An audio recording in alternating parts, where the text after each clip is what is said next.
আমার বাসায় দুইটা বিড়াল আছে, একটা হচ্ছে টুকি আর একটা হচ্ছে গোপালা। ওরা হচ্ছে দুই ভাই, ওদের মধ্যে খুবই বন্ধুত্ব, একে অপরকে ছাড়া মানে ওরা কিছুই না। এরই মাঝে আর একটা বিড়াল এসেছে কোত্থেকে, দেখতে খুবই কিউট। কোথা থেকে মনে হয় এসেছে, এই বিড়ালটাও ছেলে বিড়াল। মানে আমার বিড়ালদেরকে কোনো পাত্তাই দিচ্ছে না, সুন্দর বলে মনে হয়।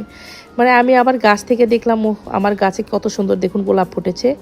লোভ সামলাতে না পেরে আমি গাছের গোলাপটা ছিঁড়েই ফেললাম। আমি গোলাপ ফুলটা এনে ওদের সামনে ধরলাম, আমার গোপালা বিড়ালটা খুব সুন্দরভাবে সুগন্ধ নিল, দেখুন কত সুন্দর করে। হঠাৎ করে এই নতুন বিড়ালটা আমার গোপালা বিড়ালটাকে এমনভাবে আক্রমণ করে বসলো, আমি একেবারে অপ্রস্তুত অবস্থায় আমি দৌড় দিলাম, গিয়ে ওদেরকে কাছে গেলাম। এরই মধ্যে টমিও ওদেরকে রক্ষা করার জন্য এসেছে।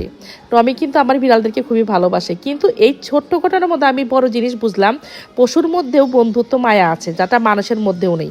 মানুষের সামনে মানুষকে মার দেয়, তারপরে মানুষ কিছুই বলে না, অমানুষ।